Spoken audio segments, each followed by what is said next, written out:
Sumainyo ang Panginoon.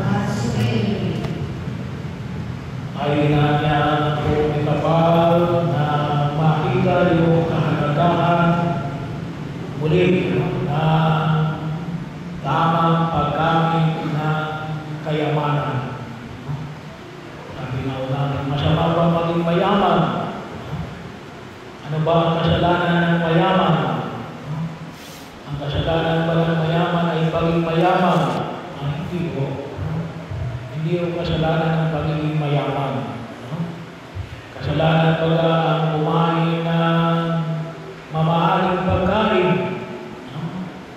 Kasalanan pala ang magkaroon ng jet.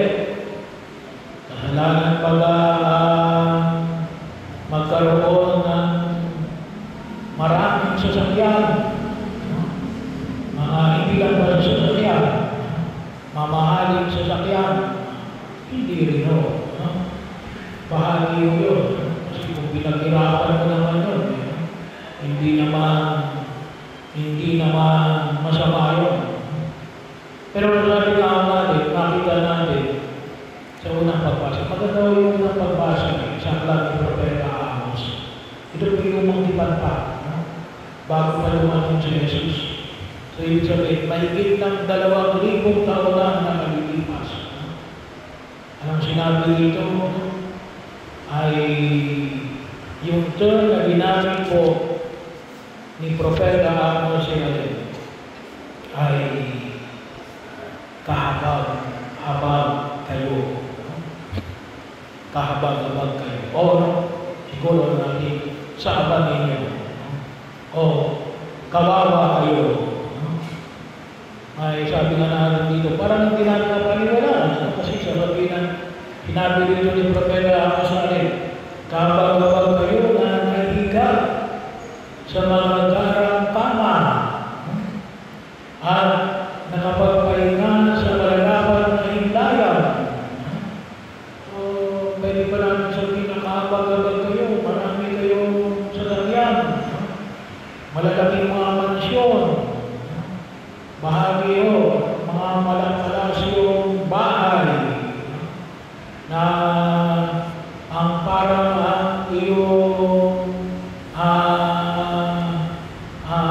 pinaparadahan yung mga sasakyan, akala mo ay kasing laki na ng mall. Pero sinabi mo ito ni Propeta Amos, kahabag-habag kayo. Bakit? Kahabag-habag ba ang maging mayaman? Hindi ko. Pero bakit sinabi ni Propeta Amos na kahabag-habag itong mga tao ito? Nakuha ko sino? Siguro tayo, parang hindi tayo natuto. Sa ipinahayag sila na kasi hindi lang mo pala yung nangyayari ngayon sa akin. Alam naman natin, matagal na natin alam, kailan ngayon ay sabi nga natin, may resibo.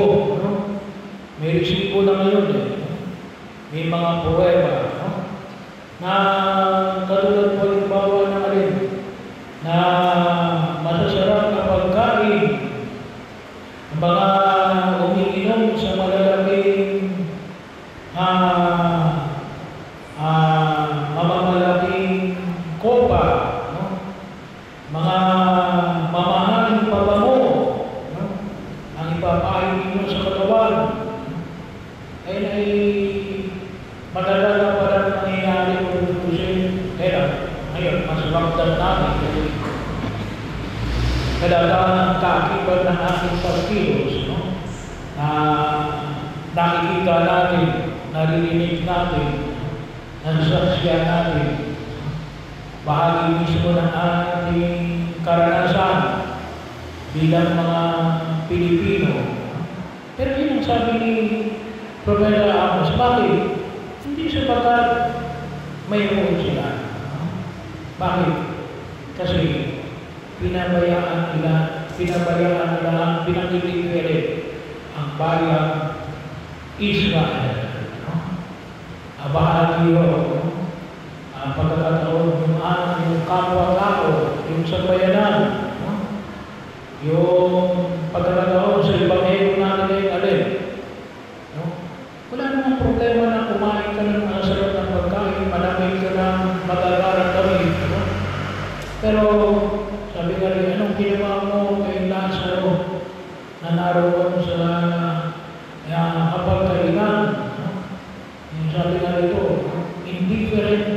binaliwala, binabaliwala, hindi man lamang inabutan ng pagkain ng mayaman para maibsan ang kanyang katatayuan.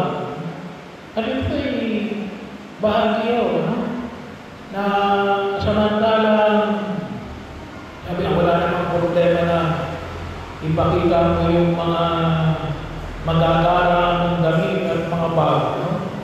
Pero huwag mong gawin yan habang yung kababayan natin ni Alin lumulubog sa baha. Lumulubog sa baha. Nasyado na hindi lamang indifference. Anong tawag ng araw ko minsan? Insulto na. Ay lalo-lalo na kapag ito ay galing sa korupsyon. Ay lalo na masabi natin natin na napakabigat. Dito sa Ebanghelyo, medyo sa unang pagbasa, bakit sinabi natin, kayo ang unang ipatatapon. So, ito kasi ay binahayag ng Propeta Amos. Bago nakita natin yung yung tinatawag natin karanasan ng mga Israelita na kung tawagin natin ay Babylonian exile. So, ilusog sila ng mga Babylonian. Bakit? Nawala yung card nila eh. Bakit?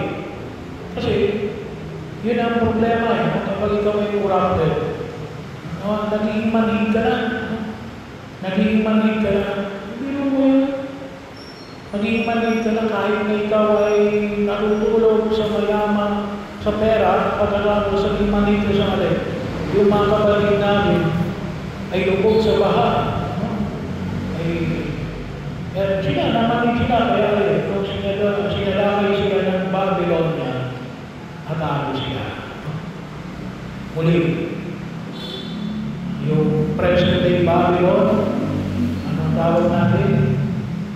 Nakalimutan niyo na?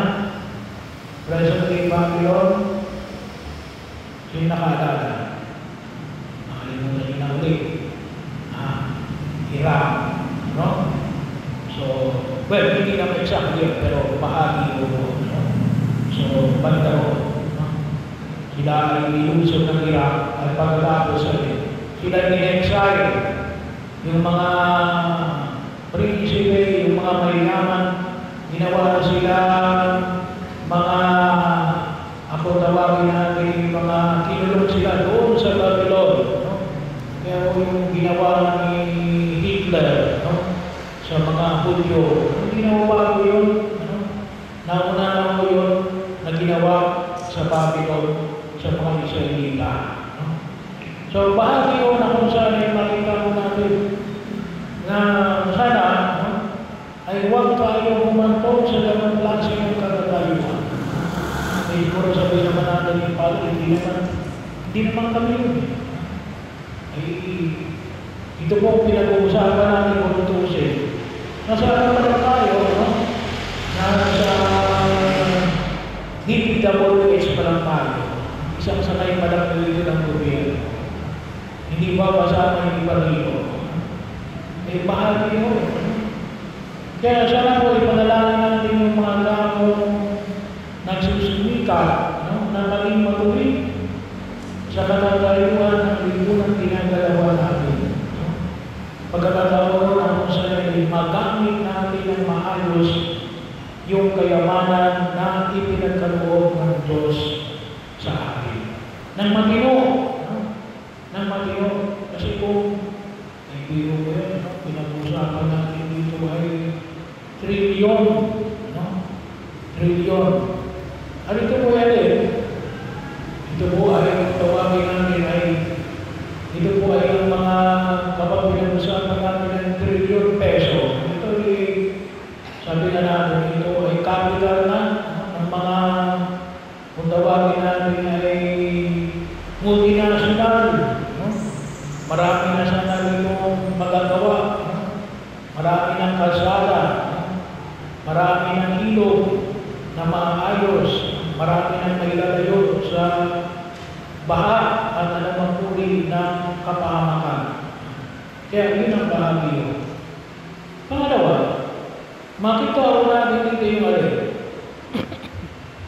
yung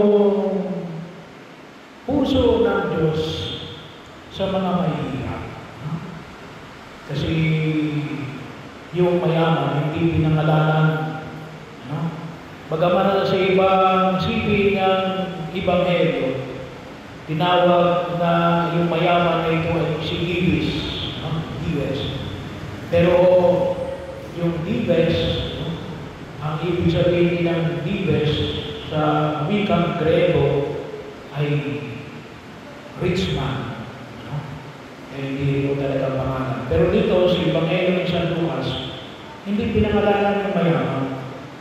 Ang pinangalanan ay mahihirap. So, hindi mo sapagkat nais ng Diyos na manatili tayo mahirap. Hindi mo yun ang ibig sabihin na pagkakahayag. Bagaman, ang pagkilos na ipinawaman ni Jesus sa kung inyong pumarinig, yung tinatawag natin preferential option for the poor.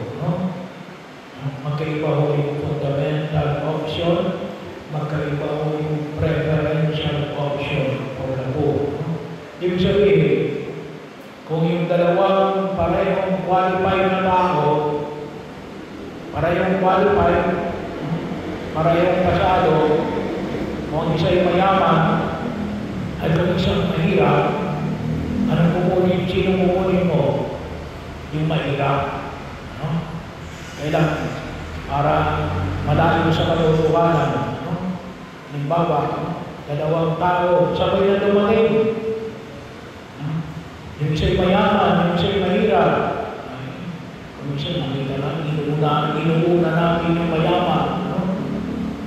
Kahit na nauna na yung mahirap, inuuna pa rin natin yung mayaman. Pero kapag sinabi natin preferential option for the poor, ay kung saan sila isabay, uunahin mo yung mahirap. Kung nauna yung mayaman, uunahin mo yung mayaman, nauna siya.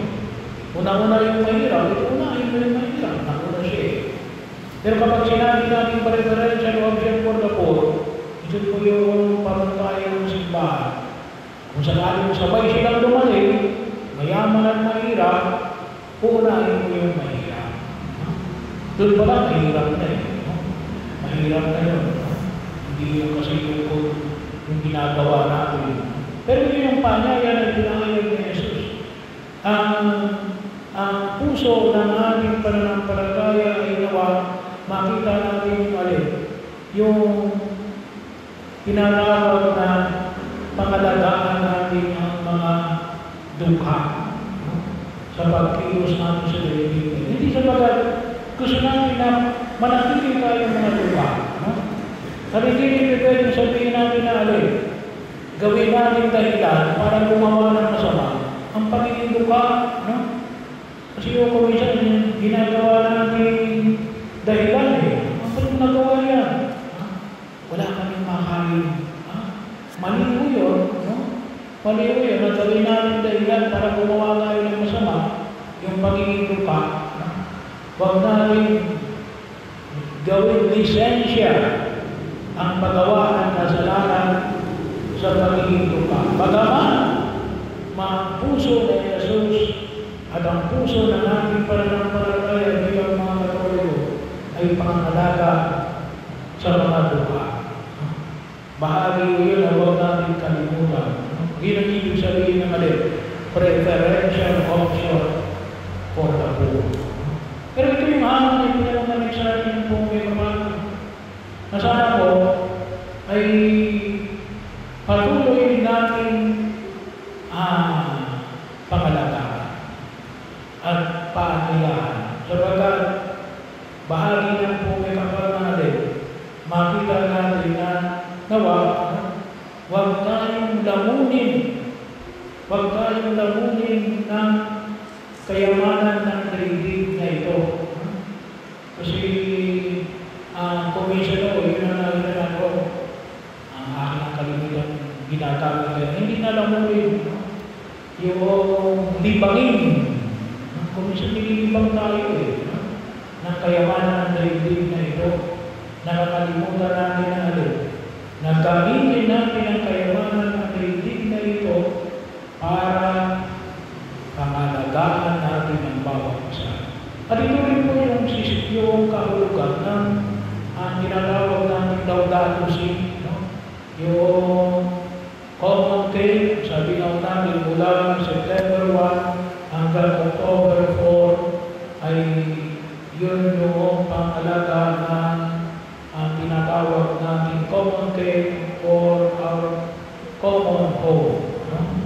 So, sana po bigyan natin ng hindi ng pagkikala na makita namin ang kayamanan ng mundo ito para sa ikabubuti natin at makatulog tayo ng alin ang tunay na pag-ibig sa Diyos at pag-ibig sa kapwa. Huwag tayong matalo ng pag-ibig sa kayamanan.